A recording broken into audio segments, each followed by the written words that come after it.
Dispaches tonight, the hunt for a devastating new chemical compound that could make a nuclear bomb the size of a teacup. But does it exist, or is it all a giant hoax? In tonight's dispatch, journalist Gwyn Roberts travels across 3 continents to search for the men who claim they can prove the existence of this mysterious substance. But if it does exist, who's buying it and who's selling? What sort of threat does it really pose for us all? That's Dispaches on The Trail of Red Mercury.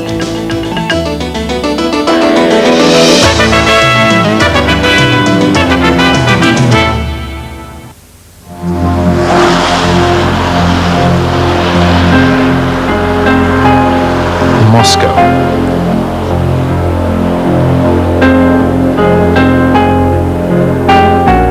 And secrets are still emerging from a crumbling society.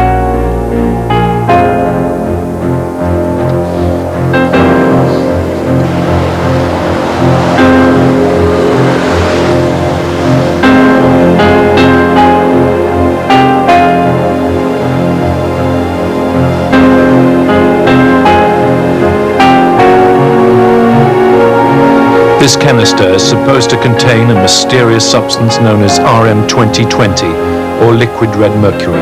With this, Russian scientists say a nuclear bomb can be made to fit inside a briefcase. Red mercury's formula can be found in Russian textbooks, but most Western scientists say it doesn't even exist.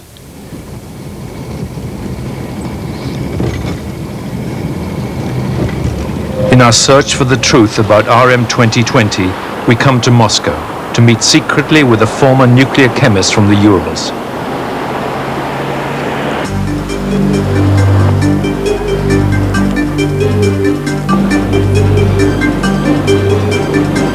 He says he is trying to sell radioactive red mercury to the outside world.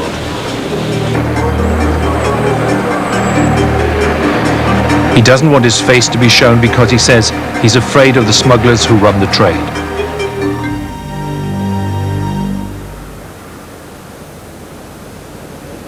We take him to a flat in central Moscow and ask him, does red mercury exist? For Russian smugglers, it's a question of life and death. And I know people who will be killed in those smuggling processes. Very serious. And when you feel danger for your life, being involved in that activity, there is no question does it exist or not. It is another question. It will be very good if that stuff would never exist. Why does everyone deny that red mercury exists? I think because of reasons of secrecy. And why should they want to keep it secret?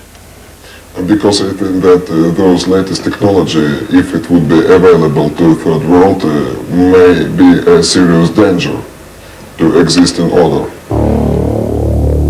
The chemist gives us a photograph which he says shows a bottle of red mercury stolen from a secret production plant. There are rumored to be 3 sorts of red mercury, a toxic powder which is irradiated to form a liquid, the second form. The liquid is then implanted with a rare isotope to make the third form, RM-2020. This is highly radioactive and can be used in the manufacture of nuclear weapons. We return to England to find an independent scientist who can assess what the Russian nuclear chemist told me. Dr. Frank Barnaby once worked on Britain's nuclear weapons program and subsequently spent 10 years as head of the Stockholm International Peace Research Institute. Now a specialist on nuclear proliferation issues, Dr. Barnaby follows the red mercury story very closely. Well, my initial reaction is that red mercury is a code name for weapons-grade material, either enriched uranium or plutonium.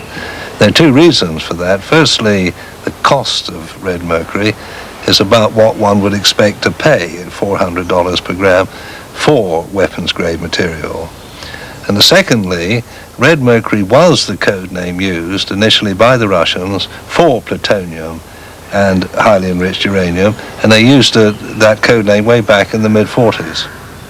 We play a tape of our Moscow conversation with a nuclear chemist and ask Dr. Barnaby to evaluate it. Certainly. These uranium isotopes being introduced in the zone of nuclear reaction are emitted a large amount of neutrons. That's why critical mass of bomb should be reduced into very small amounts. Hydrodynamics, behavior of red mercury within that small amount of time is very good for that application.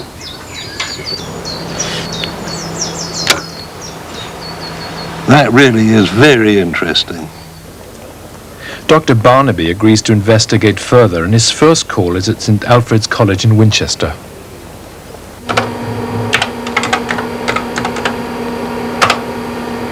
He checks the chemical registers on the college database for mercury antimony oxide, the scientific name for red mercury. No, nothing of interest there at all. Shall we try Hg2 Sb2O7? Two. Excellent. The only Western reference, however, is in 1968, a paper written for the huge American chemical company DuPont. Why no reference since then? Well, it suggests to me that it is probably either used for military purposes or is a very secret industrial compound, and since it's most unlikely to be the latter, I assume it has military applications. In London, Dr. Barnaby checks the registers of chemical compounds. They have mercury niobium oxide. They simply don't have mercury antimony oxide. As a last resort, he checks the foreign patents registered here and discovers a vital clue. In 1988, DuPont applied for a patent with a non-nuclear application involving an oxide of antimony and mercury. Had research been secretly conducted for 20 years? And if so, what application could have been found? Yeah, this is very interesting because it means that red mercury could be used to absorb radar and therefore used on stealth aircraft. The patent appears to confirm that red mercury does exist and could have military uses.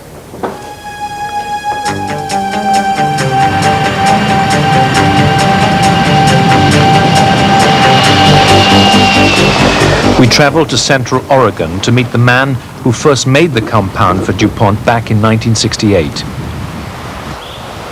He's Dr. Arthur Slate, now a professor of chemistry who in his spare time breeds llamas. Hi, Shadow. You're getting more grain than you get in a whole week. Knowing what you know now, can this compound be used in nuclear weapons? Certainly the mercury antimony oxide that I made could not function that way, but if one did build into the structure some actinide element, or then of course it could be a neutron emitter. So in other words, it could be used to activate a nuclear weapon? Yeah, I suppose it could be. We show him a copy of the liquid red mercury specifications we obtained in Moscow. Density of 20 is really a surprisingly high density. If that's true, then it does suggest the possibility that when it converts over to its normal structure with much lower density, that there could be considerable energy released. It would be an explosive. Yeah. So not only does Dr. Slate confirm that red mercury exists, but also that in the Russian specification, it could be used for nuclear weapons, a major step in our investigation.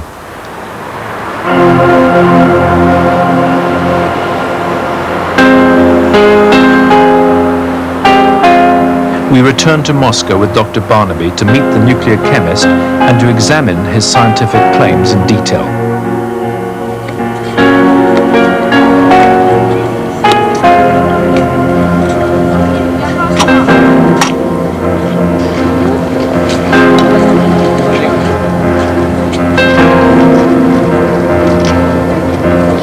But he fails to turn up and telephones from the Urals to cancel meeting after meeting.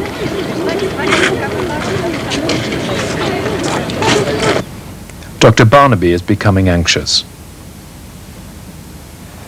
Well, he seems to be worried because a number of people in his area have been arrested, which implies that he has some contact with criminal groups, which I find rather worrying. The chemist turns up 5 days later. These will be made radioactive.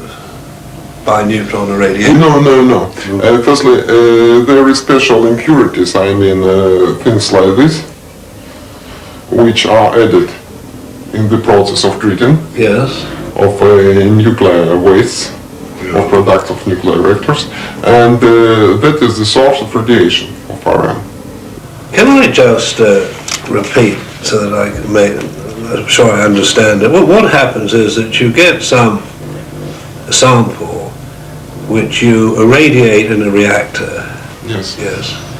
And that produces Of irradiated products. radiated products. By neutrons. Are the actinides. Certainly californium is there, Yes. and that is the main ingredient Yes. in the liquid red mercury. Yes. So you think that really the only or the main application is in nuclear weapons? Yes. It seems to me that he's either himself been in the program, the Soviet nuclear weapon program, or knows designers who have or taught to them. It's obviously a highly sophisticated technology, and it would, as he says, require access to high-powered computers and experts who know a lot about hydrodynamics and all the rest of it. I mean, all of that does make sense, certainly.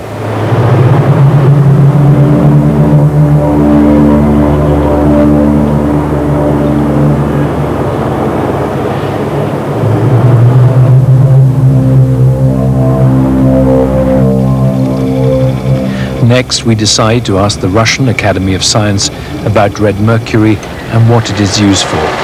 We arrive unannounced after unsuccessful attempts to make an appointment.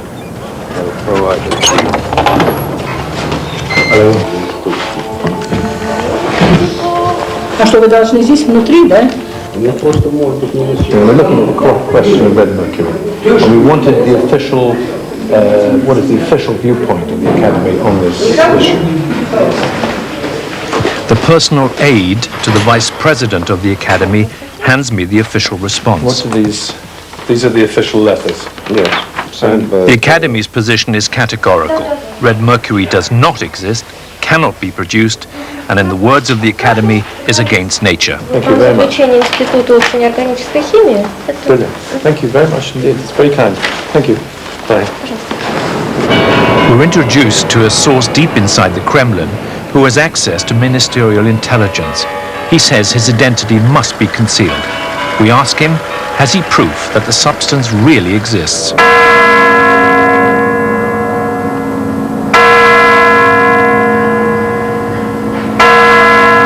The hardest evidence is the report prepared by the first Chief Directorate of the KGB.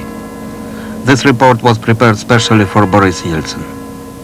The conclusion of this report is that there is no doubt that red mercury exists.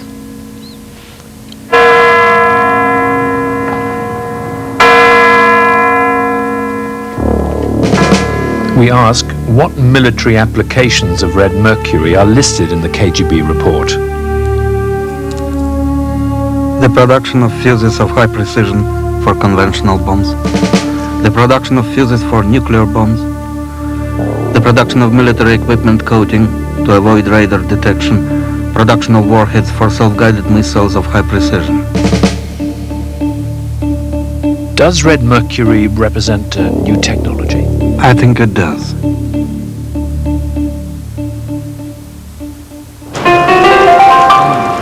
There is a conspiracy of silence built around red mercury in Russia and the West. It is a kind of moral illness. Those who deal in it, either on a purely financial or military basis, disgust me.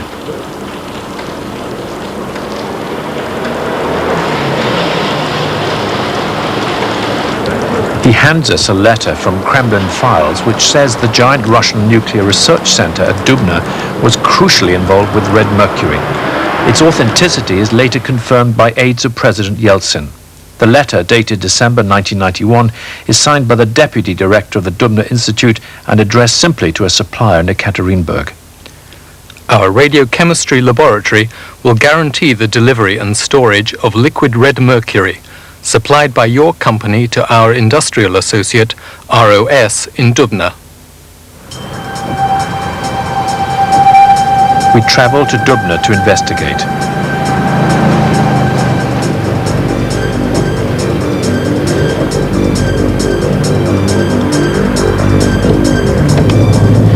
Nowadays, Dubna, like many scientific centers in Russia, is desperately in need of cash.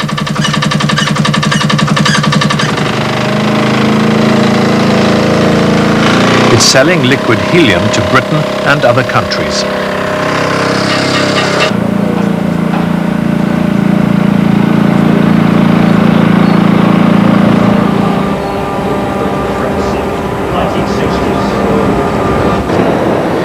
This particle accelerator was once a top-secret facility. Now it can be rented by Western scientists. According to the KGB report, it was used in 1969 to make the very first batch of radioactive red mercury. Please. Red mercury oxide was bonded with isotopes of elements such as strontium or cerium. This created a basic liquid red mercury. The KGB report says that the accelerator was then used to implant the liquid with another radioactive isotope, a transuranic actinide, even denser than uranium. This made the most potent form of liquid red mercury with potential use in nuclear weapons.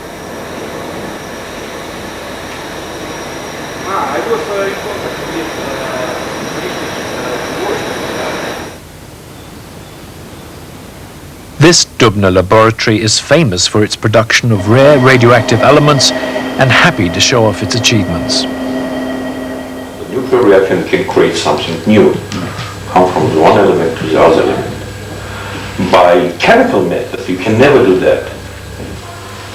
Then you can make a transformation of target material. The transuranic elements marked in red were actually discovered here. How many megawatts? Our nuclear chemist had told us that implanting these elements into red mercury makes it usable as a detonator for nuclear weapons. So we ask a Dubna official what he knows about red mercury. Once again, a stone wall. Red mercury, but really I have heard about this problem only from the newspapers, but not from my activity. The letter which took us to Dubna was addressed to a red mercury supplier in Ekaterinburg. Following the trail, we decide to travel 1,000 miles east of Moscow to a city which only a year ago was completely closed to foreigners. The town is still ringed with secret military installations.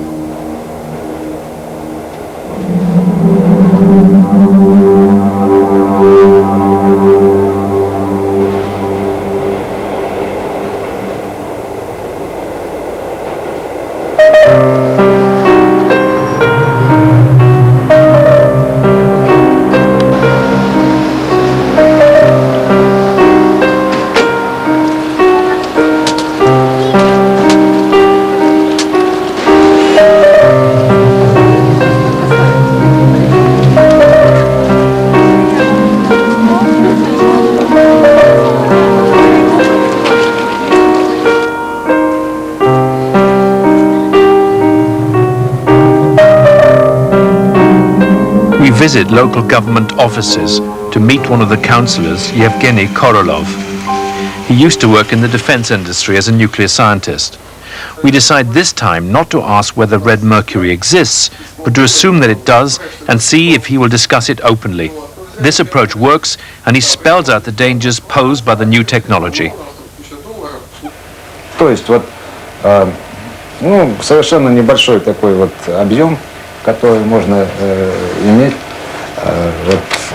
И на трансурановых элементах можно сделать такой боевой заряд, который, допустим, может уничтожить какой-нибудь авианосец там, или еще что-то, который можно транспортировать в обычном кейсе там, или какой-то небольшой гранатомет использовать и так далее. Вот, поэтому, и, в принципе, такие технологии существуют, и вот эта ситуация ядерного терроризма. It seems the existence of red mercury is taken for granted in Ekaterinburg. Вот что эта красная ртуть может, то есть открыть те секреты, которые сегодня еще, в общем-то, хранятся. И чтобы люди знали, то есть насколько это опасно все-таки, и насколько, и как грамотно должен быть поставлен контроль на такого рода, вот, как сказать, продукции, которая является не просто стратегической, а особо важной и особо опасной для, в общем-то, применения. Хотя она имеет, в общем-то, вторичные области применения. Это и для радиоэлектронной промышленности, для биотехнологий и так далее. И именно под этой маркой так вот и предлагается здесь ее вывозить. А на самом деле просит то, чего нужно для совершенно другого. An Ekaterinburg businessman, afraid to be identified, tells us more about this purpose.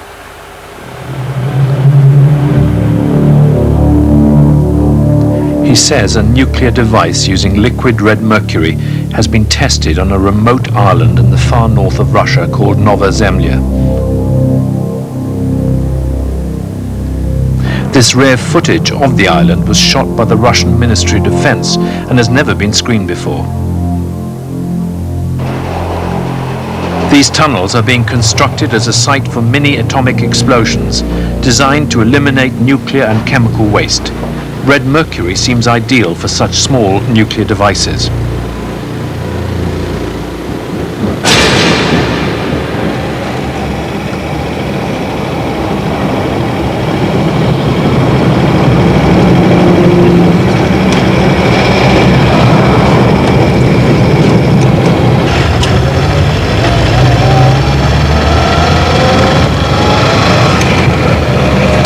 We return to Moscow to ask the nuclear chemist to tell us more about this new nuclear technology. On the right side you see conventional explosive materials, and on the left side you see also conventional explosive materials with the capsule of red mercury in it. In the middle you see plutonium discharge. At the moment of explosion, red mercury forms around plutonium a blanket which compresses plutonium discharge and initiates a nuclear explosion.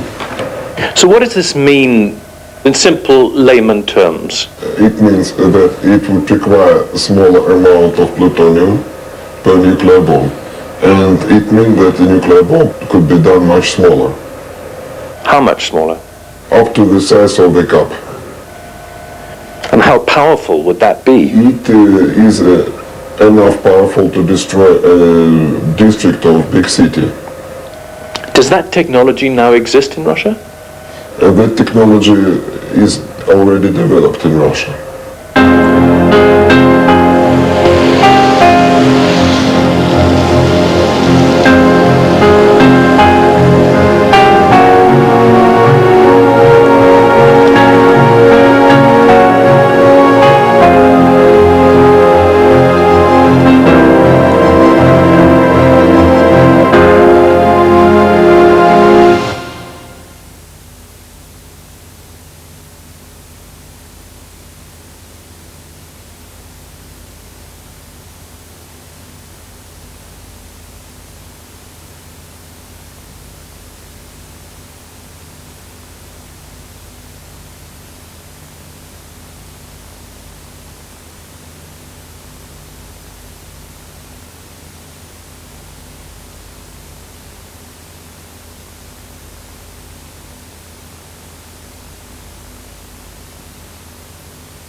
Evidence seems to leave no doubt that red mercury exists. So we meet our Kremlin source and ask why so many people deny its existence. He tells us about a deliberate campaign to mislead the outside world by the Russian defense industry. The Ministry of Defense, one of the main producers of red mercury, is a state within a state, and nobody can control it. They have a number of closed cities in which work thousands of scientists who are producing high technology for a new generation of armaments. If what he says is true, its aim is to earn billions of dollars by exporting top-secret nuclear technology, thus ensuring its own survival. By denying the very existence of red mercury, this trade is protected. A fine piece of Russian logic. They say this product can't be produced, so it can be exported. First, because it doesn't officially exist. And second, it is not a strategic product. He says that the Academy of Science is one of several official bodies involved in this. He shows us a document from the Russian Ministry for Foreign Economic Relations. It reveals that last year the Academy was itself trying to export red mercury. The letter is addressed to the Russian Vice Premier and dated March 1992. Conditions of export of red mercury. The annual export quota of 5 tons for 5 exporters, including the Russian Academy of Sciences Scientific Investigation Center, is still under consideration by the government. So, despite telling us that red mercury does not exist in nature, the Academy appears to have tried to export it. Why? Our Kremlin source explains. The trade in red mercury existed in the 1980s and was only known to a select group, including Gorbachev. Red mercury money was of course used by Gorbachev as a financial support for his economic reform. The coup attempt against Gorbachev in 1991 brings a new twist to the story. When the Soviet Empire and the communist regime collapsed, many of the documents filed in the Central Committee headquarters and the Ministry of Defense about the red mercury business were destroyed. Our Kremlin source shows us one very important letter which survives. It confirms that Gorbachev's regime knew about the trade. To the Soviet Council of Ministers from Dalvent, Moscow. Contract signed with Massandra Liechtenstein for $48 million. Money for the first 300 kilos of semi-finished product of liquid red mercury was transferred to Vnesh Ekonombank. After the fall of Gorbachev, sales continued, but no longer under government control. Our contact names one Russian businessman who tried to benefit from these unregulated sales. He shows us a circular letter from the Licenzentor group addressed to red mercury suppliers asking for samples. In it, the group claims to have government permission to export 5,000 kilos of red mercury in 1992. The Yeltsin administration denies giving such permission. So, we decide to visit the man who signed the circular at his office in central Moscow. Last year, Vyacheslav Khrushchev sought formal approval for red mercury exports from the International Atomic Energy Authorities in Vienna, but he was turned down. He now tells us red mercury doesn't exist. Когда мы ехали в Вену, мы на 100% были уже убеждены, что этого продукта не существует в природе. Но всегда, знаете, лучше быть убежденным на 110%. И нам хотелось поставить именно вот эту последнюю точку над «и». There were many businessmen like Khrushchev desperate to establish export channels for red mercury. The Yeltsin administration was unaware of the trade until they were flooded with applications for export licenses. President Yeltsin decided to mount his own investigation and appointed a leading member of his administration to carry it out. Alexander Kryczewski was the man chosen by the new government to prepare the dossier on red mercury. He invites us home for tea to tell us what he found out. He believes that in the past the communists salted away the proceeds from red mercury exports in foreign bank accounts. Объем этот, очевидно, носит характер свыше нескольких миллиардов долларов в год, так как по ценам, существующим, точнее, можно сказать, упоминаемым в прессе и в предложениях о сделке, которые поступали в правительство от различных, в том числе иностранных фирм, начинались цены с уровня 250 тысяч долларов за килограмм. Have certain ministries in Moscow been involved in a cover-up? Это, наверное, можно предполагать как позицию попытаться сохранить государство в государстве. Я имею в виду военно-промышленный комплекс. который пытался ранее и сейчас старается не допустить к себе какие-то вневедомственные проверки, попытаться, чтобы было взято действительно под государственный контроль.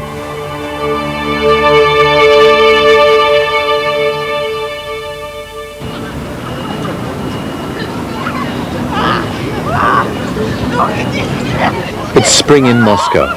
Until now, the Russian public has heard very little about red mercury, but things are about to change. On March 13th this year, a Moscow newspaper publishes a leaked letter from the head of the Special Commission on the Protection of Russia's Economic Interests. This is the government body which regulates the export of nuclear materials, and the letter lists the nuclear applications of red mercury.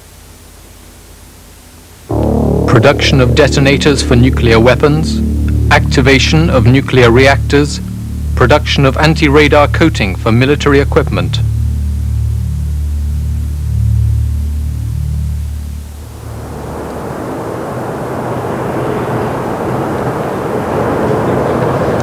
We go to the Russian parliament and meet the man who leaked the letter to the press. Gennady Sayenko on the left is a Communist Party official of long standing who is a member of the Parliamentary Commission investigating red mercury. The letter, he says, is genuine, and he shows me a copy. It says that foreign dealers are showing considerable interest in buying red mercury. We ask him to tell us what his commission has discovered. Экспертные оценки Комитета по защите экономических интересов при президенте с полной выкладкой предприятий, которые производят красную ртуть или используют красную ртуть. Точное наименование основных направлений его использования. Высказываются разного рода предосторожности на предмет обращения с этим веществом или с идеей этой. Есть совершенно секретные в одном единственном экземпляре документы, которые уже расписали полную технологию, значит, от получения, транспортировки, вывозу этого вещества. Sayenko says the commission discovered that red mercury was being traded in the 1980s and was formally listed as a valuable strategic material. This confirms what our Kremlin source had already told us. After leaving Sayenko, we are filming outside the parliament chamber when, to our amazement, we hear Vice President Rutskoy accuse the Yeltsin administration of massive corruption in its handling of the red mercury trade. Возникает вопрос, если красная ртуть существует или может существовать в природе в виде какого-то физического вещества, то это, соответственно, ценнейшее стратегическое сырье.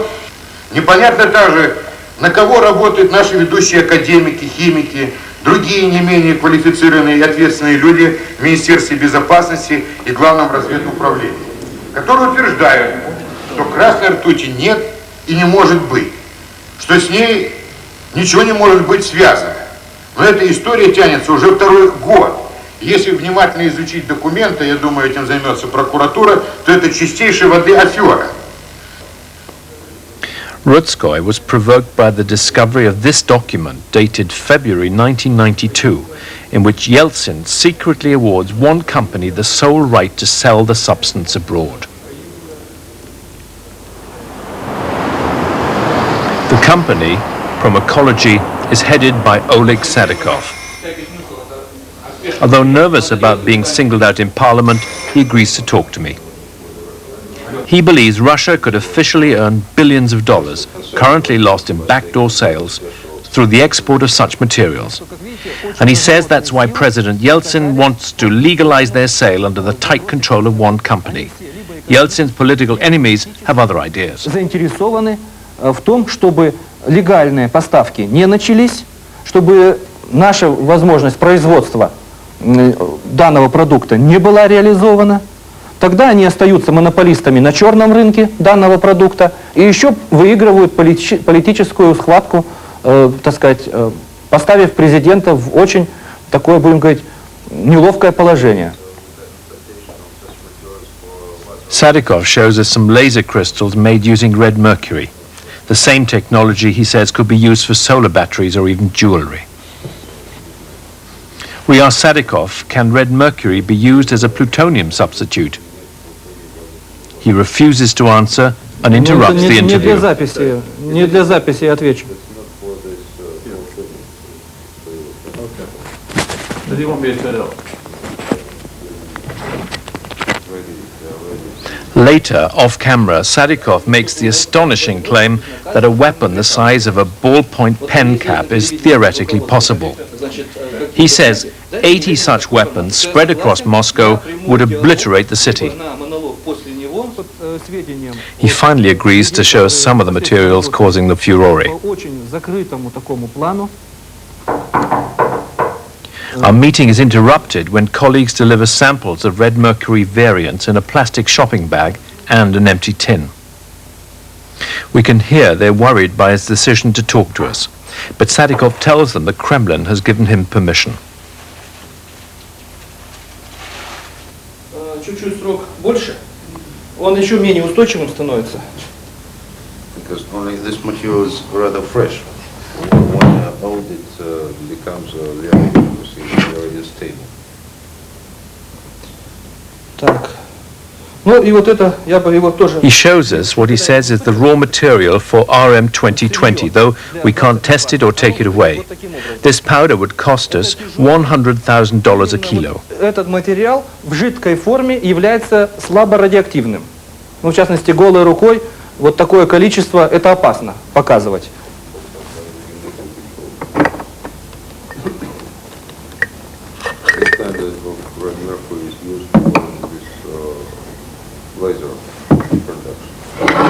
So, this material is mercury in red color and in polymeric form, crystallic form.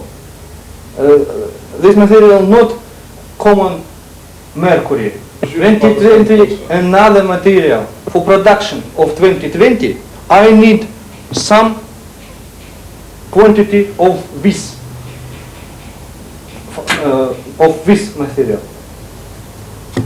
Could you tell us how it's made? No. No.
So red mercury is a new strategic material, and it looks as if the Russian defense industry is trying to export it. But who are the buyers? We go back to our Kremlin source to find out. American, British, French and German corporations have been buying it, all of them involved in work on nuclear, missile or stealth technology.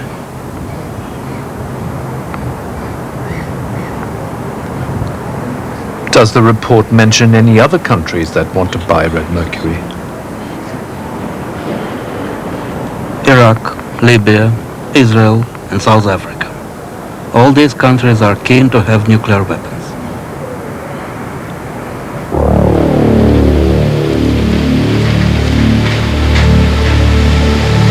Saddam Hussein was one of those eager to buy red mercury. Just before the Gulf War, a representative of Iraq was looking for specialists and offering up to $1 million for 1 kilo of red mercury.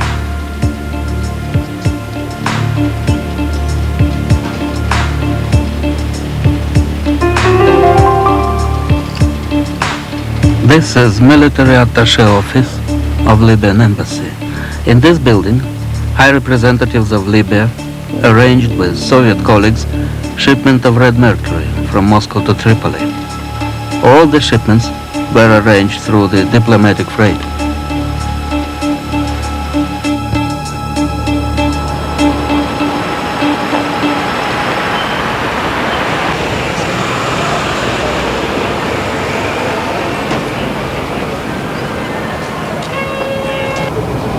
We revisit Oleg Sadikov in central Moscow to find out who he is selling red mercury to. When we meet him, he is tense and his friends are telling him not to talk to us. А? Да я все время выступаю теперь. В каком плане-то она может воспользоваться? А как они могут сыграть? Господи, я сейчас на президента играю. Спасибо. Sadikov tells us that his life may be at risk and that he now wants to leave the country. Политического убежища в Штатах, значит, поскольку травля против нас преследует только политические цели. Значит, если здесь настолько, будем говорить, ситуация не контролируется нормальными государственными структурами, если у нас мафия может безнаказанно клеветать, значит, срывать крупнейшую деятельность в интересах государства, то я в интересах той же России лучше буду работать в Штатах и вывезу с собой, значит, ведущих специалистов и эти технологии. 3-го года We're still trying to find out about his buyers and catch a glimpse of a contract on his desk. It's with an American company called API, but he's worried about showing it to us.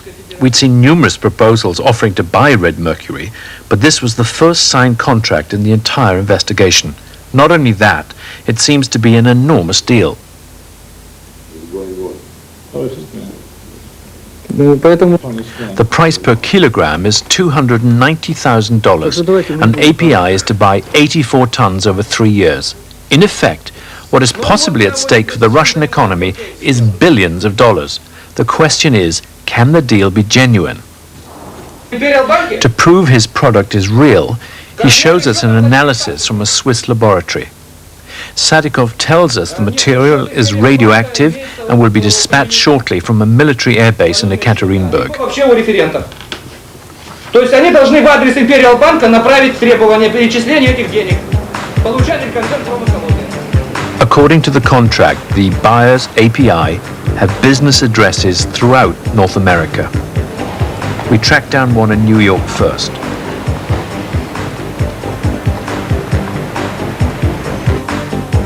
The address in the Rockefeller Center turns out to be no more than a numbered postbox.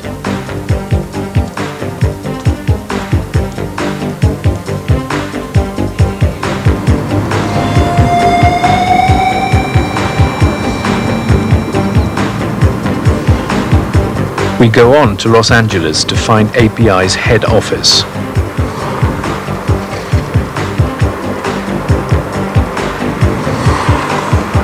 It's on Sepulveda Boulevard, and we discover the company's full name is Automotive Products International.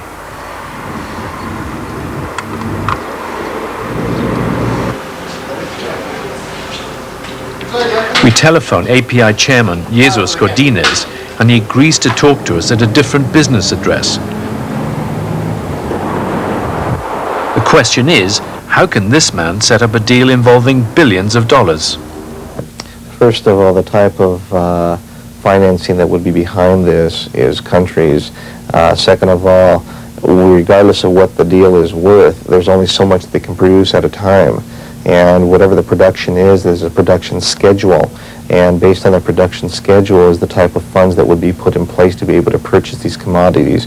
And you'd roll it over, basically. But you are representing countries buying this material. We are representing attorneys and how can I put it, corporate executives. Basically at this point they're in a position to represent companies. We have companies or countries? Companies and countries. Can you name any countries? At this moment I cannot know. How many countries are we talking about? At liberty right now I can say 2. Why should countries use the owner of a car accessory shop as a broker? Mr. Godinez would only say that he deals with a company in the Midwest with contacts into the aerospace industry. Is it true red mercury can be used in the manufacture of a new type of nuclear weapon? That I don't know anything about myself. These type of areas we are not pursuing. The clients that we have, as we call them end users basically, are dealing more in the electro technology type markets, in the petroleum markets. We will not and do not pursue anything that has to do with weaponry. How can you ensure that the likes of Saddam Hussein are not trying to buy from you? Well, first of all, our attorneys are pursuing right now the type of regulatory authorities in Europe that will control, and we will be, I guess, in a liability stage to let them know exactly where this commodity is going. It's not like somebody calls you up and walks into your office and says, gee, I want to buy X amount of this commodity. These people are scrutinized very heavily. We will know who we are dealing with. Right now, at this moment, the ones that we have known for the past 2.5 years. We know who they are. Is it RM2020 you're buying from Oleg Satikov? No, not necessarily. What we are buying is a polymer product. It could be the 2020 version. It could be what we are calling a modification A or modification C. It's basically a polymer product. But as I understand it, this material was developed and produced in military plants. That is our understanding also. Jesus Godinez is the first person to tell us openly that he's buying red mercury.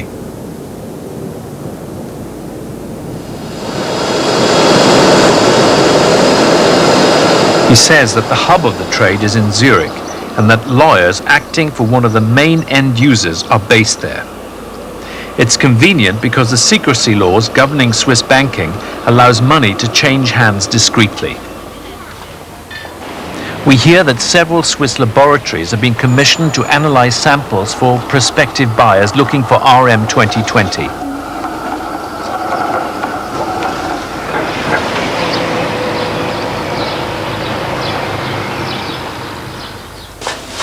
Herr Lutz, who runs the Morge laboratory, is analyzing a sample of red mercury powder for one of his many clients.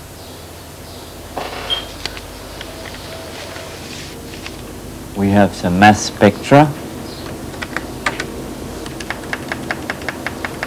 Those customers arrive normally after appointment by phone. They like sometimes to arrive at night or at the weekend, and quite a lot of them don't like very much the sunshine. The lab that really interests us, though, is this one, which analyzed one of Sadikov's red mercury samples. We discover that the Spitz laboratory is a top-secret military complex and the Swiss equivalent of Britain's chemical defense establishment at Porton Down. They refused to be interviewed but confirmed they did carry out the analysis. Most of the deals we find out about mention the customs-free zone at Zurich Airport. One customs document in our possession says that no tariffs will be imposed on liquid red mercury exports from Switzerland. From here, such consignments can be exported anywhere in the world.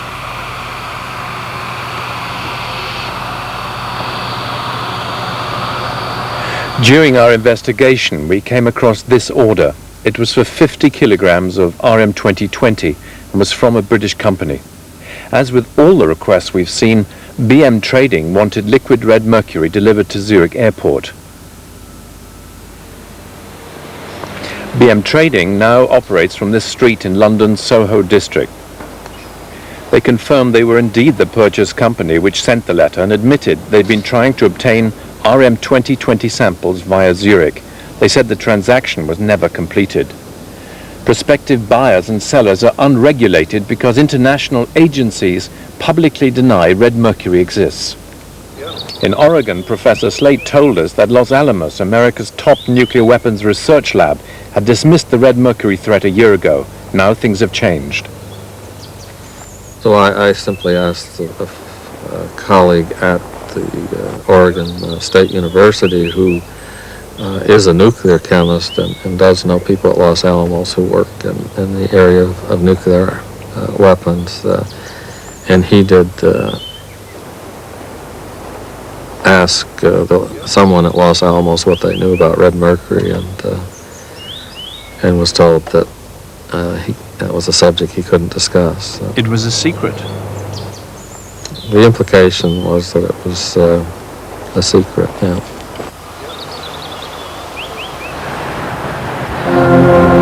Back in Russia, there is mounting concern that while the whole issue is kept secret, the problems can only escalate. Alexander Khrushchevsky, who prepared the Red Mercury report for President Yeltsin, views the future with dismay. Но если мы не будем думать о том, что необходимо обеспечить безопасность в самом начале появления этой проблемы, это может просто иметь Чернобыль в другом масштабе.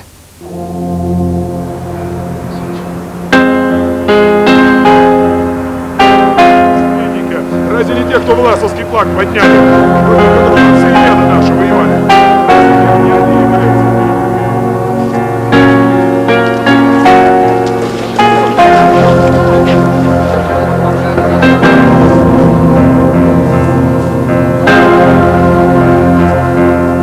Once a cherished military secret, red mercury is now for sale, and the West ignores the dangers at its peril. Red Mercury affair is a kind of matryoshka. When you open the political side, you can find inside economics. When you open the economics matryoshka, you can find the moral matryoshka. And when you open the moral side of this doll, you can see military, strategic, and so on and so on.